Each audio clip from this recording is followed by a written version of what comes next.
E quem pode curar essa cegueira espiritual? Avance na sua Bíblia aí para os evangelhos agora.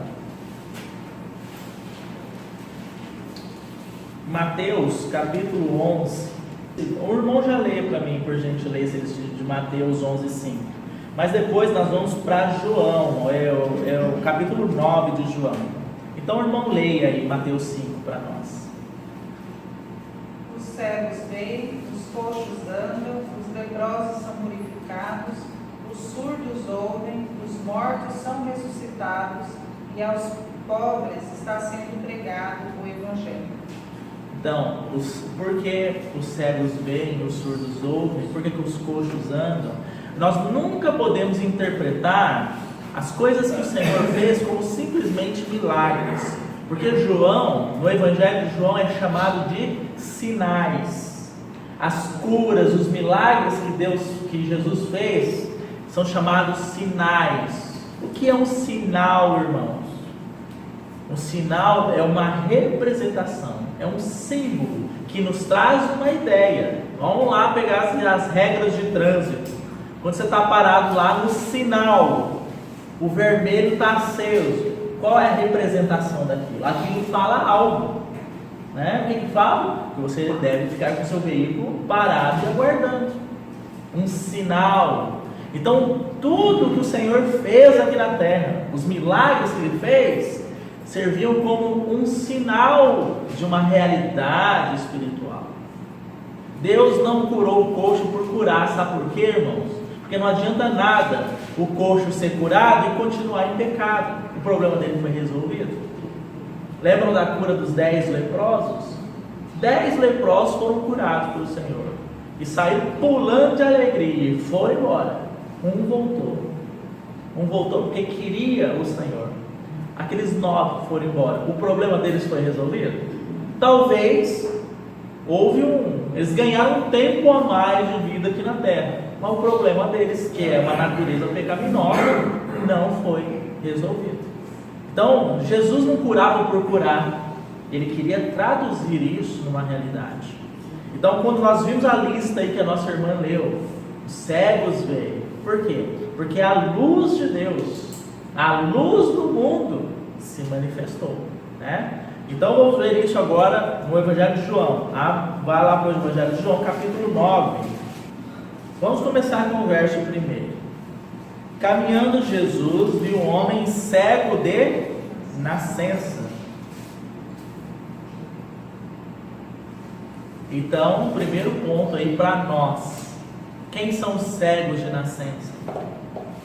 Todos nós somos cegos de nascença. Uma cegueira espiritual herdada dos nossos pais Adão e Eva, que mudaram e perderam a visão do Senhor e do seu eterno propósito. Passaram a ver pela carne, não mais espiritualmente, né?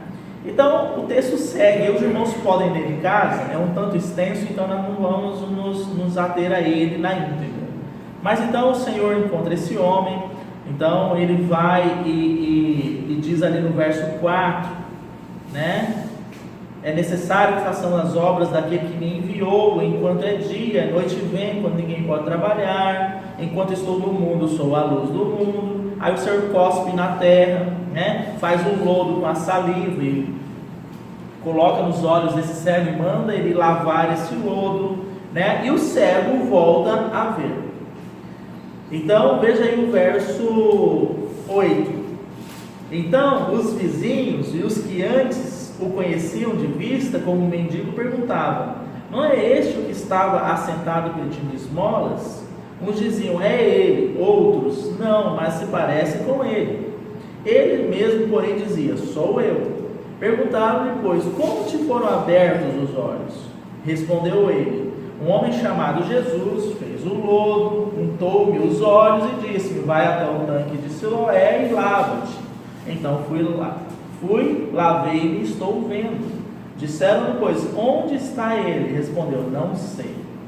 E aí, irmãos, como sempre, a religião vai entrar no meio da história, porque a carne persegue, o carnal persegue o espiritual, é sempre assim.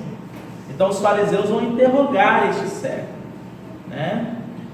E aí o cego de novo conta a mesma história para eles. Aí veja no verso 16: por isso alguns dos fariseus diziam: este homem não é de Deus, porque não guarda o sábado. Diziam outros: como pode um homem pecador fazer tamanhos sinais? E houve então uma dissensão entre eles. De novo perguntaram ao cego, verso 17: que dizes tu a respeito dele? Visto que te abriu os olhos, que é profeta? Respondeu ele. Não acreditaram os judeus que ele fora cego e que agora via, enquanto não lhe chamaram os pais e os interrogaram: é este o vosso filho, de quem dizeis que nasceu cego? Como, pois, vê agora? Então os pais responderam: sabemos que este é nosso filho e que nasceu cego, mas não sabemos como vê agora, ou quem lhe abriu os olhos também não sabemos. Perguntai a ele: idade tem, falará de si mesmo. Isso disseram os pais porque estavam com medo dos judeus, pois esses já haviam assentado que se alguém confessasse ser Jesus ou Cristo, fosse expulso da sinagoga. Por isso é que disseram os pais: ele tem idade, interrogai. Então chamaram pela segunda vez, né? Então chamaram ele pela segunda vez, o homem que fora cego, e lhe disseram: dá glória a Deus, nós sabemos que esse homem é pecador. Ele retrucou: se é pecador não sei, uma coisa sei, eu era cego e agora vejo. Então, para tudo que era perguntado para esse homem, a única coisa que ele sabia, parecia até repetitivo, né? Quais foram as palavras que ele repetiu várias vezes? Eu era cego e agora eu vejo. É só isso que eu sei. Irmãos, isso é para nós.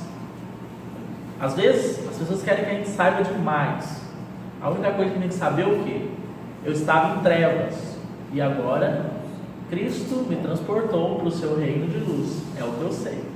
Que testemunho tremendo, irmãos. Porque hoje o mundo é muito cheio de detalhes, é muito cheio de voltas. Mas como assim? Aí o mundo quer aplicar a ideia o quê? Racional na palavra. Não, mas como é que pode? Como você pode ter sido cego de nascença e agora você vê? Como é que você pode ter sido trevas e agora você é luz? Então quer trazer para o lado lógico. E aí nós, com toda a simplicidade que envolve o reino de Deus, nós podemos dizer o quê? Olha, meu amigo, uma coisa eu sei: antes eu estava morto em pecado, antes eu estava em trevas, e agora Cristo me ressuscitou. Agora eu estou vivo em Cristo Jesus, e eu fui transportado para o seu reino de luz. É a única coisa que eu sei, né? E é o que esse cego está dizendo, repetindo e repetindo o seu testemunho de salvação, né? Aí veja aí, prossegue o texto. Perguntou-lhe, pois: que te fez ele? Como te abriu os olhos? Ele lhes respondeu: já vos disse, e não atendeste, porque quereis ouvir outra vez? Porventura quereis vós também tornar-vos seus discípulos? Então o injuriaram e lhe disseram: discípulo dele és tu, mas nós somos discípulos de Moisés. Sabemos que Deus falou a Moisés, mas este nem sabemos de onde é. Respondeu-lhe o homem: nisto é de estranhar que vós não sabeis de onde ele é, e contudo me abriu os olhos. Sabemos que Deus não atende a pecadores, mas pelo contrário, se alguém teme a Deus e pratica a sua vontade, a este atende. Agora o cego é o mestre dos fariseus, né? Ensinando coisas óbvias para eles. Desde que há mundo, jamais se ouviu que alguém tenha aberto os olhos a um cego de nascença. Se este homem não fosse de Deus, nada poderia ter feito. Mas eles retrucaram: tu és nascido todo em pecado e nos ensinas a nós? Sabe por quê, irmãos? O religioso é sempre mestre de si mesmo. Ele não tem um coração de discípulo. Então ele está dizendo assim: como é que você, que é um pecador, quer ensinar para a gente as coisas concernentes a Deus? Mas não tem pessoa mais habilitada para ensinar as coisas acerca do reino de Deus, senão aquele que foi salvo por Deus. Não é o caso desse cego. Mas você percebeu isso aqui? Desde que o mundo existe, não se encontrou ninguém no mundo que abrisse os olhos a um cego de nascença. Então nós lemos todo esse texto, extraindo daqui alguns ensinamentos, apenas para nós compreendermos o seguinte: somente o Senhor pode salvar os cegos de nascença da sua cegueira espiritual. Aqui ele o fez pessoalmente. Se você percebeu e se atentou para a nossa leitura, no início desse capítulo 9, o cego não estava procurando o nosso Senhor. O nosso Senhor que o encontrou e que se anunciou a ele e que abriu os seus olhos, porque é assim que funciona o processo de salvação. Todos nós aqui, irmãos, um dia, dando as nossas cabeçadas na vida, trombando por aí, porque cegos de nascença fomos encontrados, alcançados e restaurada a nossa vista pelo Senhor. Não há participação nossa nisso. Tem tanta gente por aí achando que Deus fez um grande negócio salvando ele, mas a palavra diz assim, que nós estávamos mortos nos nossos delitos e pecado, e ele vos deu vida, pela graça sois salvos.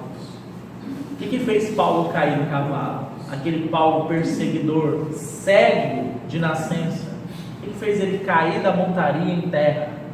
Brilhou uma luz à frente dele. O Senhor o encontrou, o Senhor o achou, e aquele encontro mudou a vida de Paulo, como mudou, ou deveria pelo menos ter mudado as nossas vidas, né? Então esse é o problema gerado lá pelos nossos primeiros pais, Adão e Eva, que foi herdado por todos nós, cegos de nascença. E desde que há mundo não se encontrou ninguém que pudesse abrir a vista a um cego de nascença, mas esse Senhor é poderoso para fazer isso.